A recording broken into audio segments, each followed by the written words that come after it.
Follow the money. That's what I always say. You always follow the money. Yeah. This is Follow the Money with Mitch Moss and Pauly Howard on VSiN.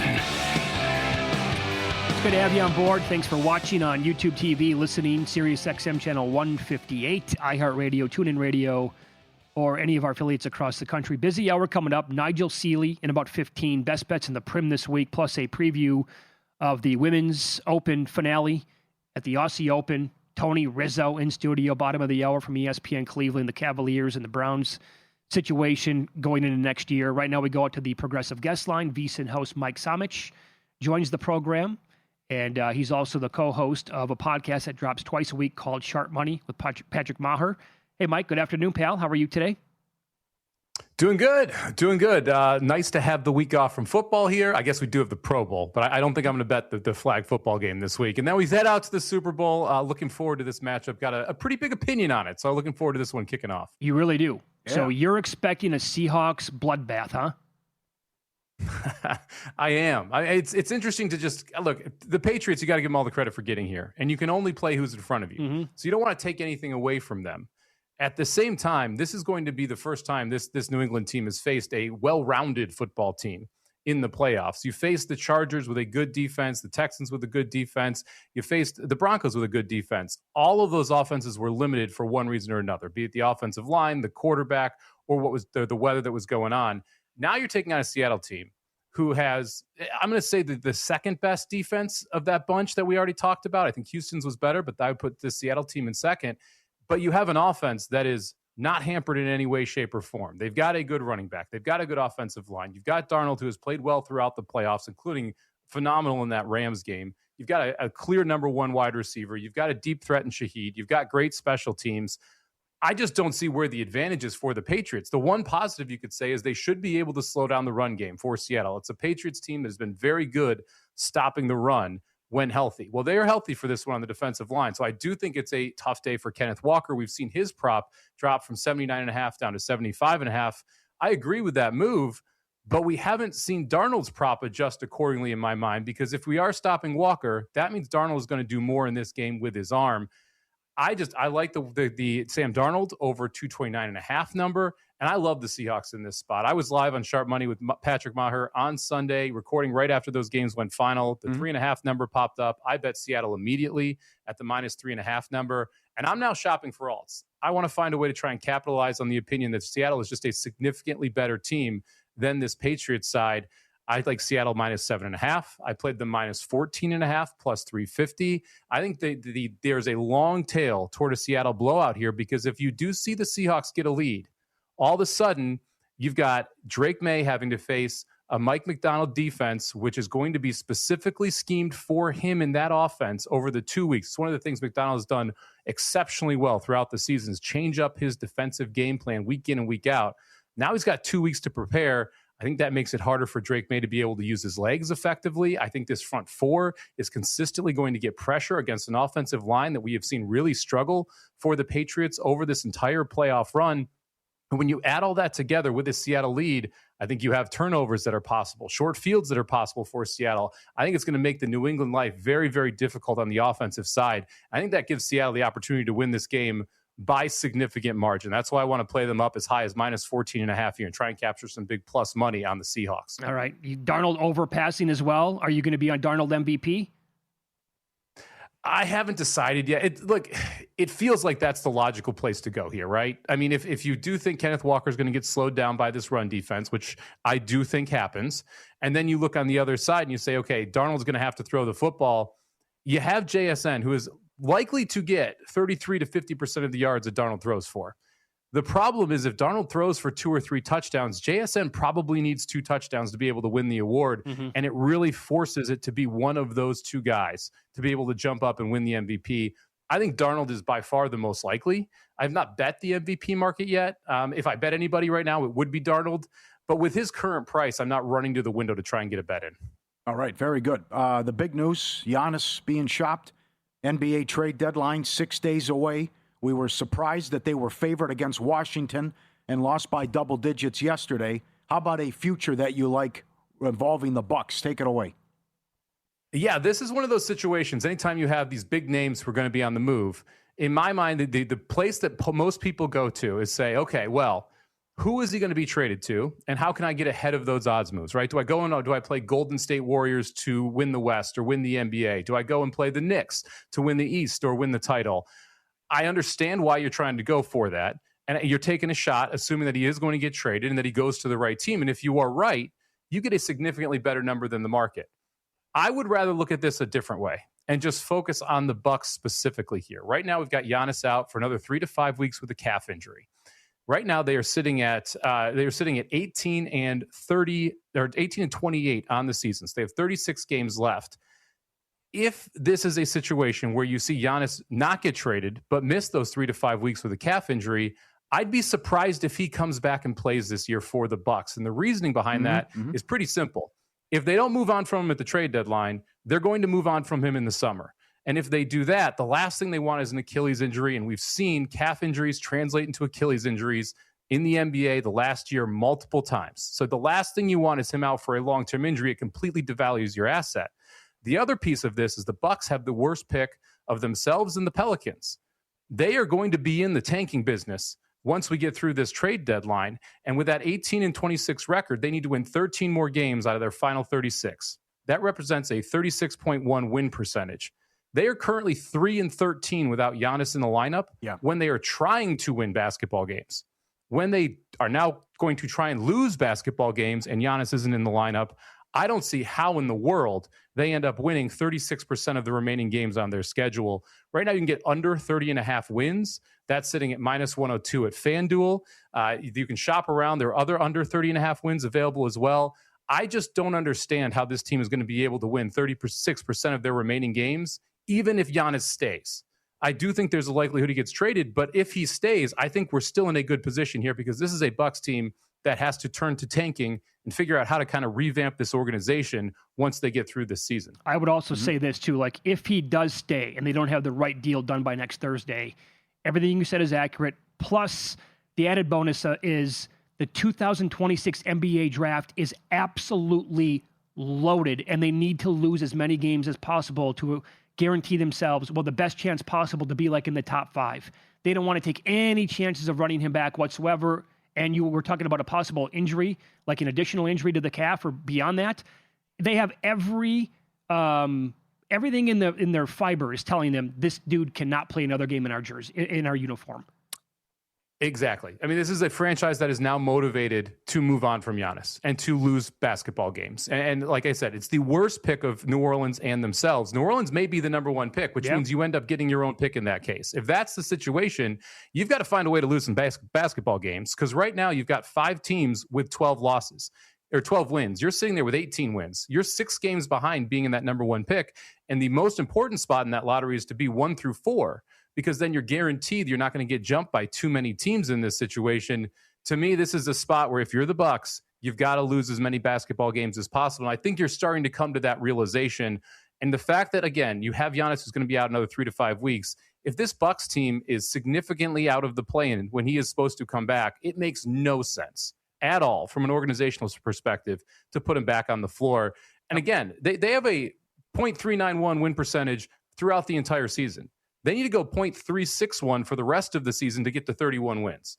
I just don't see how in the world the Bucks organization is going to be able to do that, especially if you're going to not have Giannis out there for the remainder of the season. Great numbers. Great analysis there. Mike Somich, our guest. You're also co-host of VSiN at the Track podcast. You can get, again, wherever you get your podcast, horse racing expert here at VSiN. This is an important weekend for Kentucky Derby futures. Is that correct? It's an interesting weekend for Kentucky Derby futures here, and that's for a couple reasons. First off, yesterday, the big news around the horse racing world, Ted Noffey, who was your favorite, the only horse that was under 10-1 in the Kentucky Derby Trail, the winner of the Breeders' Cup Juvenile last year, he is out with an injury. He is not going to run the Kentucky Derby, 60 to 90 days on the sideline. He's going to try to point toward the fall at Saratoga. Well, that means we've had a massive shift in the odds market inside the Kentucky Derby. You saw, we have a horse that's 9-1 right now, and Cannellonian, who has run 1 race. This is a wide open Kentucky Derby year. The best crop is down in Florida, and we have the Holy Bull this weekend. It's the 13th race on the card from Gulfstream Park on Saturday. I'm sorry, 12th race on the card from Gulfstream Park on Saturday. Why this is important. You have future books that are offering this right now. Caesars has their Kentucky Derby market up, lists hundreds of horses. Well, 3 of the contenders in that race are all in the top 10 or 15 inside this betting market. And what we see a lot of numbers move quickly. Horse racing's not one of them. Even when we found out Ted Nafi was going to be scratched, he was still listed as the favorite inside the odds market for about an hour and a half. If you watch the 12th at Gulfstream and you're impressed by a horse, that number is going to drop precipitously in the coming 2 hours. I think it's a good opportunity where if you're paying attention to that future market, you can go in, you can get a better price. The 3 main contenders in that race are Incredibolt, Cannoneer, and Nearly. Right now, Nearly, who is going to be your morning line favorites, 28-1 on the board. If he goes out and wins that race, 28-1 is going to turn into about 10-1 in a 2-hour period. So it's an opportunity to watch that race, pay attention to what happens, and possibly get a much better number on whoever wins that race so that you can kind of get ahead of that Kentucky Derby market. That is dynamite information there. Okay, and that's coming up in the next couple of hours, you said. That's coming up on Saturday. So we got one more day. Yep. That's post time at 5:45 Eastern, 2:45 Pacific, the 12th race at Gulfstream. So as soon as you check that out, you can jump right on and say, okay, I want to take Cannoneer. I want to take Incredibolt. I want to take Nearly. Any one of those 3 horses win, they're going to become either the favorite or the second choice in the futures market. All of them right now at double-digit odds. Great stuff, Mike. Follow him on X, at SalmoBomb18 as well. Thanks, Mike. Enjoy the weekend. You got it, guys. Good luck. There you go. He was on the Progressive Guest Line. Up next, you're going to hear from Nigel Seeley. He has bets galore in the Premier League this week and the Women's Open at the Aussie. What he thinks of it coming up next year on VSiN.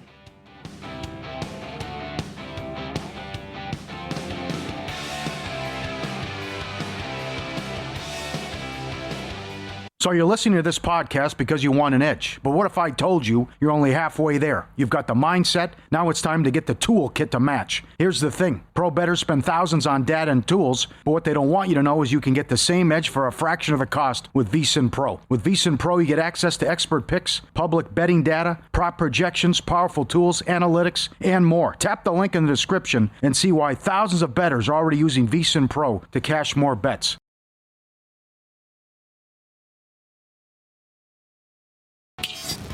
This is Follow the Money on VSiN. Tony Rizzo, ESPN legend in studio, coming up in 15 minutes. We just had on Mike Somich. If you missed any of it, you can always go back and listen to the Follow the Money podcast. He is a VSiN host. He's got a couple of podcasts here as well. So he was making the case for Seahawks in a romp. Alts, 7.5, 14.5. Darnold to have a big game passing. We feel like if this game does turn into a blowout, it's Seattle running away, right? Mm-hmm. Do you see a path for the Patriots to blow out the Seahawks? No. Neither do I. Unless our guy implodes. Oh, boy. That's it. Wait, led the league in turnovers. There it is. Sam would have to have a game like he did in Detroit and then against the Rams in the back-to-back games last year to close out the year. Or like he did the first time against the Rams. How about this? Either team gets out to a 10-0 lead. Which team panics as the dog or as the trailing team in that spot? No panic. 2 great coaches. No panic. There's no panic? No panic. Stay the course. 1,000 points a light. What if that is those 10 points come courtesy of 2 Sam Darnold INTs? Yeah. Are you worried about Kubiak doing all these interviews? Is that a problem? I think it's okay. I don't think so, yeah. We're just trying to cover every angle here. But if a guy who throws 4 picks in one game, like he did against the Rams and led the league in turnovers, maybe Vrabel's got a great plan, a Belichick-type scheme, and something could happen. Well, that tells you how good the team is, by the way. Did that against the Rams, still had a chance to win the game. That's right. Did a great job. Defense was phenomenal in that game. All right, our good friend Nigel Seeley. Tennis and soccer. He'll have an opinion on the women's final in the Aussie Open, but we start with the Premier League and the Wolverhampton against Bournemouth. Take it away, Nigel. Good to see you. It's Nigel Seeley here, back with my best bets for the weekend Premier League card, as well as the women's singles final at the Australian Open. And my first bet is on the match at 10 o'clock Eastern Time on Saturday At the bottom of the table between Wolves and Bournemouth. Wolves are bottom of the table, but there's signs of improvement at Molineux. They're scoring a few goals. They've been hard to beat. They got beat by Manchester City last time out 2-0, but they put up a good display. They're creating chances and they're stopping goals. Bournemouth come here with a terrible road record. They've only won one match in their 12 this season. That was on right at the start of the season. So 11 matches on the road without a win. And Wolves need the points. I was quite tempted by Wolves on the money line at plus 220. Bournemouth without their best players, Semenyo obviously sold to Manchester City.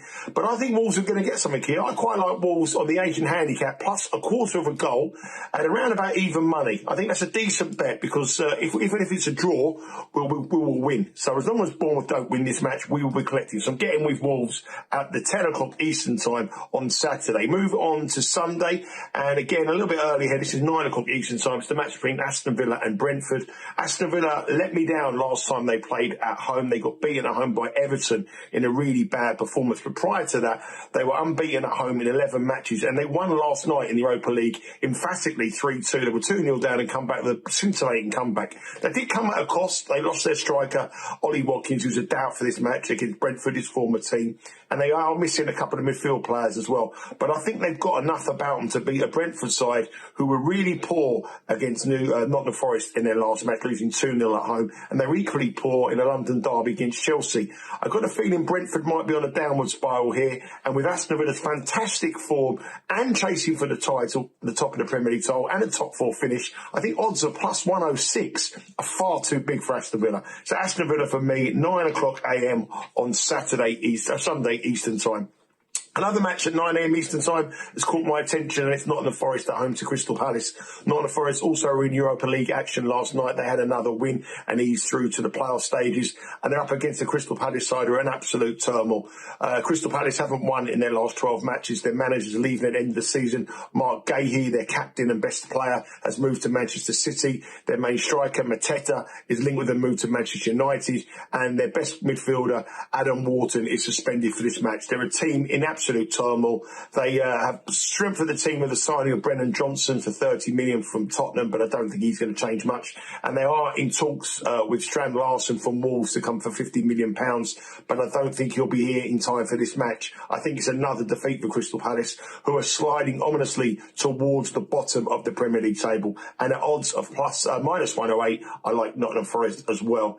Move across to Australia, the other side of the world, for the tennis this evening. It's the women's singles final at the Australian Open. It's the match between the top two players in the world and the top two players who have been in great form in this tournament. Both Arina Zabalenka and Elena Rybakina have got to this final without dropping a set. That is the first time since 2006 when the Williams sisters got to the final of a major without dropping a set. So it's the first time it's happened in 20 years. These two players are at the peak of their game. They've been exceptional at this tournament, and I think this could be a classic. The opening line saw Rybakina come in at plus 180. That was very heavy betting to plus 170, and now she's plus 148 with Sabalenka minus 177. I do think if you can get anything bigger than plus 150, Rybakina could be worth taking it to cause a shock against Sabalenka, who is playing in her fourth consecutive Australian Open. So look out for that price on Rybakina. But the best bet for me is over 22.5 games. It's minus 113. You might be able to get a bit of minus 105, but I think that's the bet. I think this will go a long way. I expect it to go to a final set, 3 sets for sure. If you look at the record between these two players, they played 14 times and 7 of the matches have gone into a final set. So it works out about an even money shot. And if you look at the average total games they played in their head-to-head battle, it comes in at 24.5. So we've got a 2-game edge with that 22.5. I also think this will be, like I say, I think this is going to be very, very close. And if you look at the 2 times they've met in a major, they met in the Australian Open final, Sabalenka won that, and they also won at played at Wimbledon, and Sabalenka won that. But in both of those games, it went to a final set, and the total games finished at 29 and 28. To get 22.5 in a final is a little bit attractive for me. So over 22.5 games in what I expect to be a classic women's final, and that should start around about 3:30 a.m. on tomorrow morning, Saturday morning. So over 22.5 games. I do like Rybakina at plus 148, and in the Premier League, I'm going for Wolves to cause a bit of a shock against Bournemouth. I like them on the money line, but my best bet would be on a plus a quarter of a goal. Aston Villa at plus money, too big against Brentford despite injuries, and Nottingham Forest Forest to add to the woes of Crystal Palace at -106. Good luck with your bets. Take care. There you go, Nigel. Great job. Alcaraz -320, by the way, at DraftKings over Joker in the men's final. And I can't wait to talk to him. What a summer it's going to be with the World Cup. 5 weeks of madness. Him and Meat Man, and we're hosting Mexico, Canada. Going to be bedlam. Lots of vacation. No. 48 nations. Come on. Let's go. It'll be phenomenal. Actually, the last World Cup was fun because we were live doing mornings, actually. Yeah. Other side of the world. Remember Nigel called the 0-0 in one of them? And he wrote the article in the in the New York Post, and they called him Nick Seeley? That's right. That's right. Nick Seeley signing off. 0-0 detectors out. It was great. Do you are you finding yourself to be a fan of tennis like you were as a younger man? No. I thought you were getting there. Yeah, well, I'm. Or is that only the summertime when there's nothing else going on? Yeah, it's just you're a fair weather tennis guy. Tough. Huh? The personality isn't there. The Agassiz. Sampras was a drip. Oh boy, Agassi was awesome. McEnroe was a nut. I loved Connors, the fist bump, and he had a personality. He was eccentric. Also, when the women in the heyday, there were so many that were great players in the run you had. Martina, Graf, Sabatini, Everett, Salas. How about Serena? Yeah. That qualified? She had a personality, right? A lot of people like to root against this Williams sisters. I mean, we had a hell of a run there, but we just been a bit of a drought, even though these guys, I think Federer was a bit of a drip too, but you can still appreciate the dominance and the career that he had too. Yeah, I don't bet much tennis, but just as a sports fan and to appreciate what these athletes are going through for 5+ hours, it's another level, man. I don't think a casual fan of tennis has any idea how grueling that is to go out there and play like that. They think, oh, I could go out there and do it. No, you couldn't. I think back in the day, there was a lot of people that you liked to root against too. Yvonne Lender. Villains. Female and male. Did you like Boris Becker? Was he a good one for you? I like Becker, yes. I will say that when they get into these matches, though, it's phenomenal television. The back and forth, the swings that you can have. I mean, the live betting odds will change in a heartbeat the way some of this stuff is trending. It's a fun sport. Mano a mano like that. It's a really fun sport to play as well. I've not played it in a long time, but my wife was a good tennis player when she was younger, so she got me to go out there and play against her a bunch, and she would kill me immediately. But it made me better. How's your second serve? Not bad, actually. At the time, I've been playing tennis. It's always the key. Yeah, you can always judge a good tennis player by what the second serve looks like. But we played long enough to where I could beat her. Uh-huh. And so it just, I tell you this, if you ever want to take up tennis, you can get better, like noticeably better within a week. No doubt, if you actually give it a shot. Tony Rizzo in studio coming up next. Legend, ESPN Cleveland. He'll take us through the Browns' process of hiring Todd Monken as their new head coach and what he expects to happen in the Super Bowl. We'll get his thoughts next year on VSiN.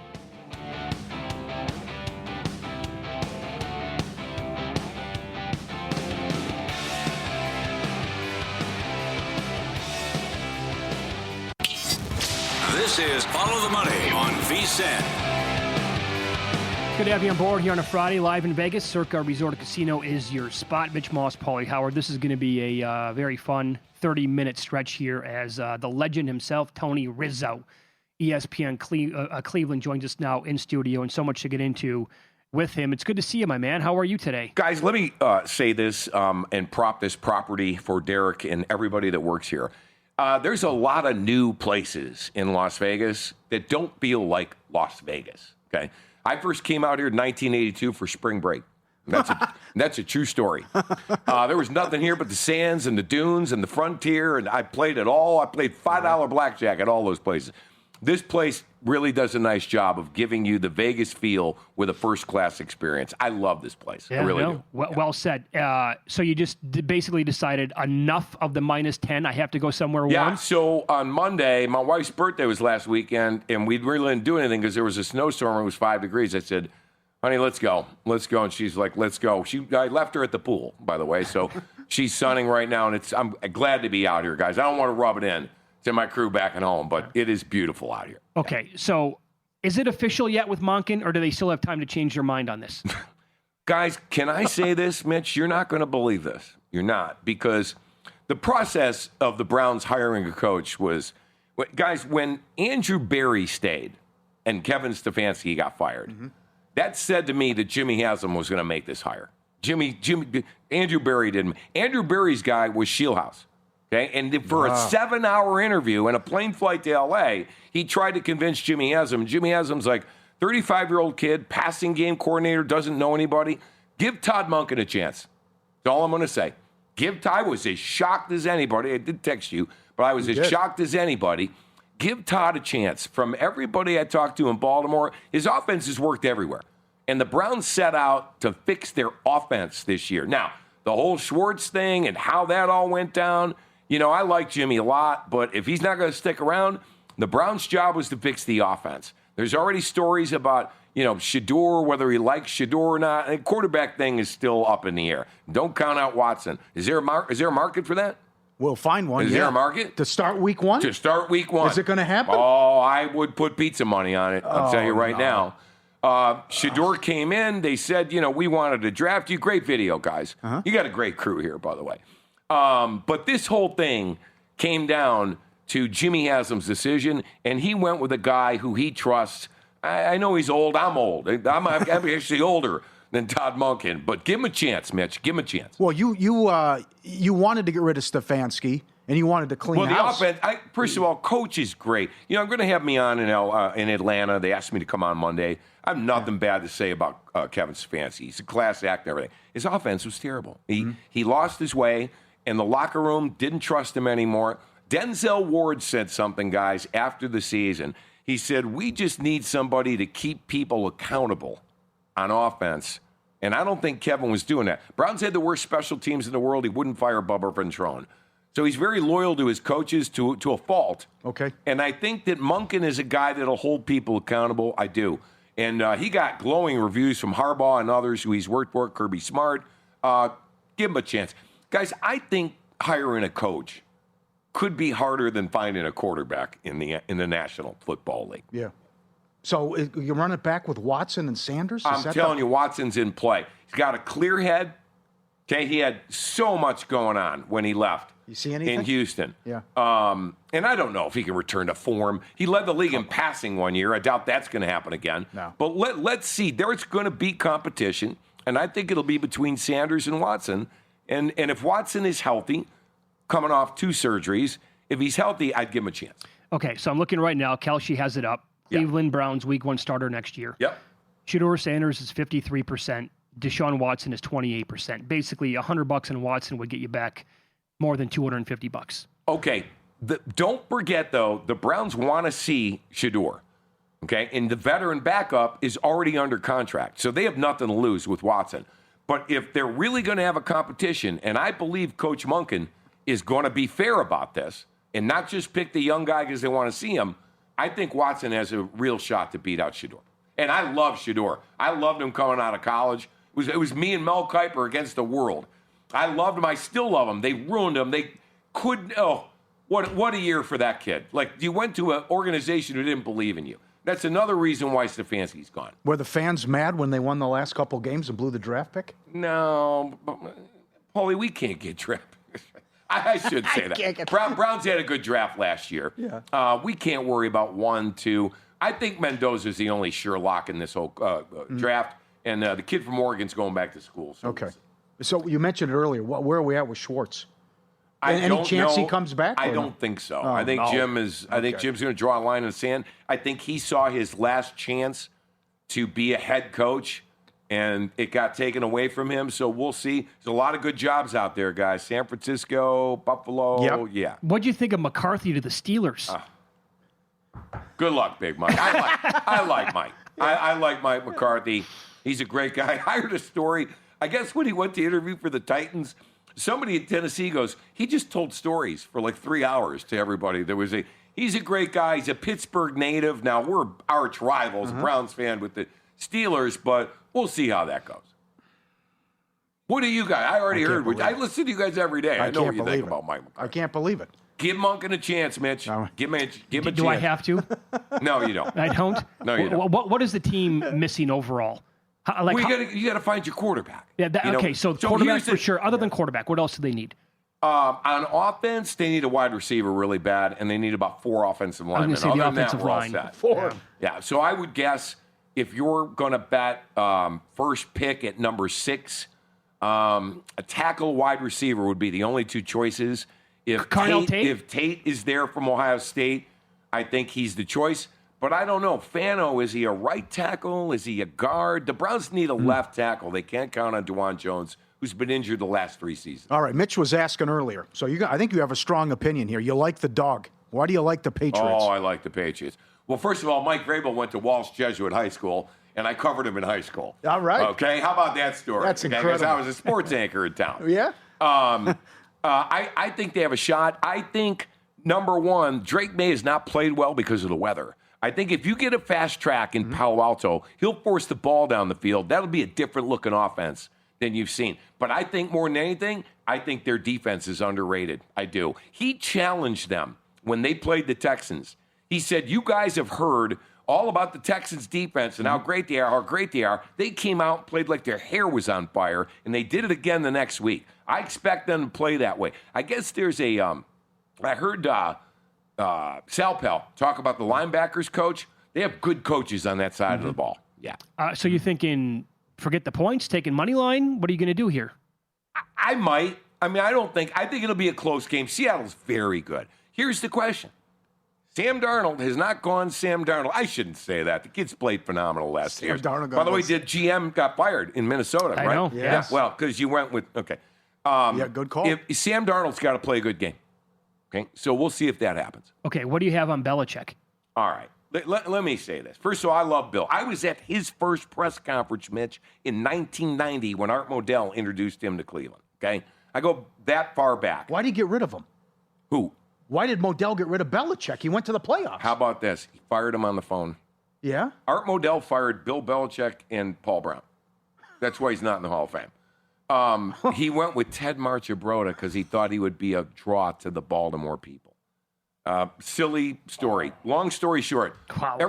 How do we find out about the Belichick news? How do we know that he didn't get, the Hall doesn't release any. They have to call the person that doesn't make the ballot. So Belichick news. So somebody on that end let everybody know. It was ridiculous. I work with Tony Grossi, who's covered the Browns for 40 years. He did vote for Bill Belichick. He has one of the 50 votes. But he said, and he said it on my air, so I could say to you guys, there was a 45-minute discussion about Bill Belichick getting in the Hall of Fame. You're kidding. I wish I was. And it was people saying this is the reason why he should not be in. Deflategate, Spygate. You know, they went through the fact that he might come back. This is, guys, this is how this process works. Did anybody put their foot down and say, guys, stop? That enough. I don't know. That I don't know. All there was they present both sides of everything. You know, Tony was the guy who presented against Art Modell for the city of Cleveland, said, this guy moved the favorite team in the city. You can't put him in the Hall of Fame. He's been there and done this a long time. That's the process. What needs to change is the process. It needs to change. So there were people that were voting for one guy because they thought Belichick would eventually get in. But the fact that he's not in the Hall of Fame is silly. I agree with Sal. I wouldn't put it all on the Hall of Fame. I wouldn't. There are a lot of good people there close to us in Canton. But the voting process, I think, might change in the future. I could see that happening for sure. Hell, they already said if anybody went rogue, they're probably going to get their vote stripped. They came out and made that release a couple of days ago already. We'll see. And the ballots are, you don't have to say who you are. It can't be anonymous. Yeah. They can lead to that nonsense. All right, more with ESPN Cleveland legend Tony Rizzo coming up next. Is there a disconnect with Atkinson or the Cavaliers finally breaking out of it? I got a little news for you guys there. Good. Can't wait to hear it next here on VSiN.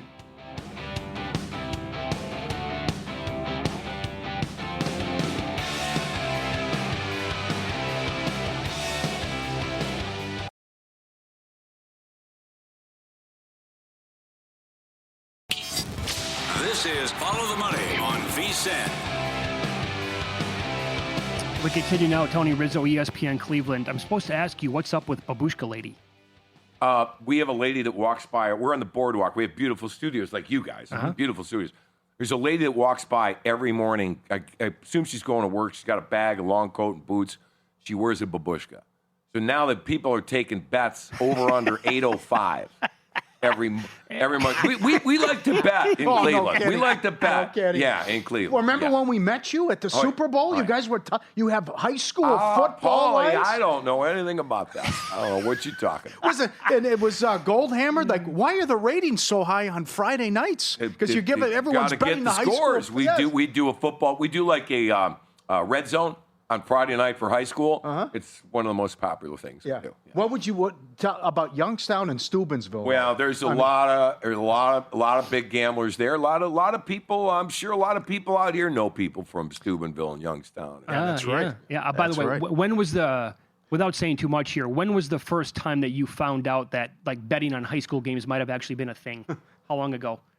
I think I was in high school.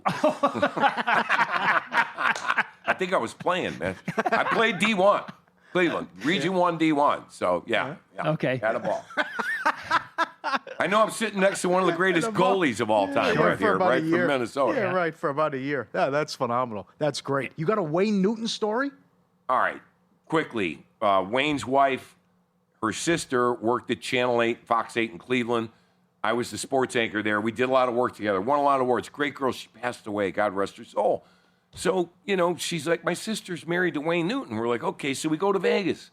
Well, he's at the Stardust. Yeah. I'm like 38 years old. They go, do you want to go to Wayne Newton? What am I going to say?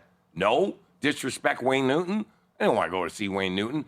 They put us, I could put my foot on the stage. So there's me and 7 of my buddies and all these ladies for Wayne Newton. And he was so great, and he was such a class act. About halfway through the show, he stops. He stops the orchestra. He looks down on us. He goes, "Did you guys lose a bet?" In other words, what the hell are you doing at my show in the front row?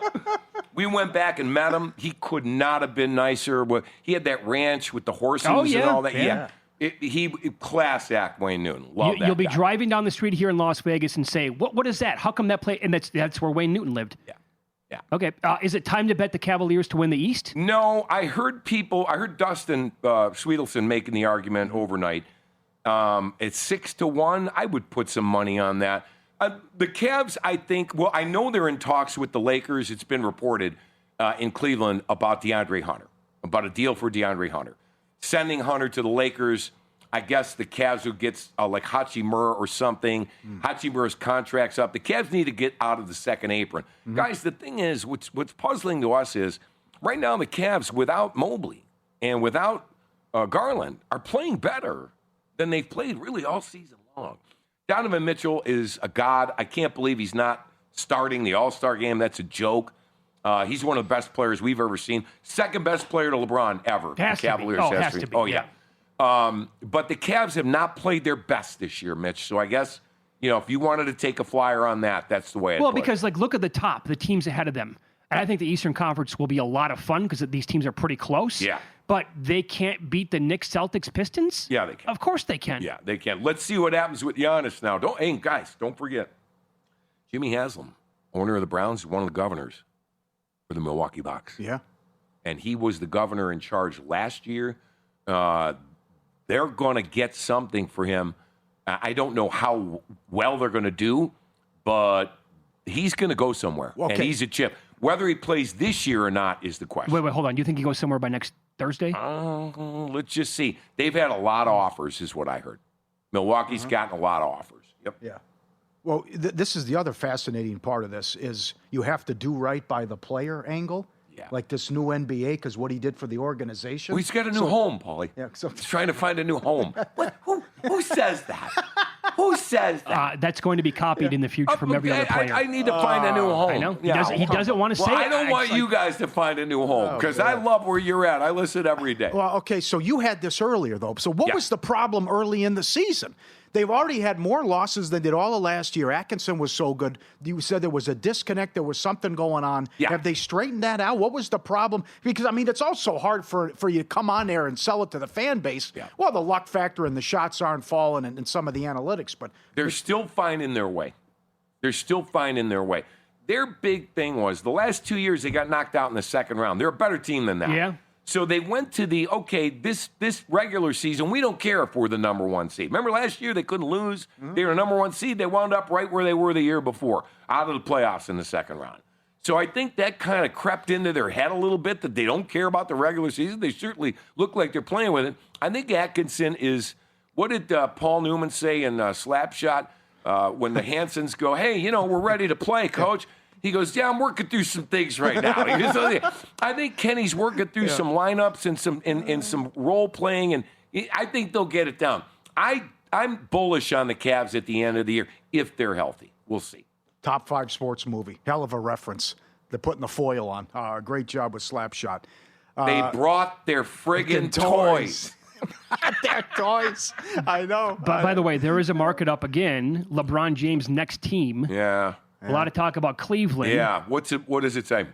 The no is favored at about 80% the way it looks. Yeah. He's not going to be in Cleveland next year? I don't know. First of all, we need to figure out if LeBron's going to play again next year. Oh, he's got to. I know. He's got to. Okay. The second of all, where is the fit? Do the Cavs want to do that? Guys, let me tell you this. Well, you know him. Will he take a pay cut? They're going to ask him to take a pay cut. Paul, he's a billionaire. Well, I know, but... Would he take a... Yeah, he'll take a pay cut to be happy to play where he wants.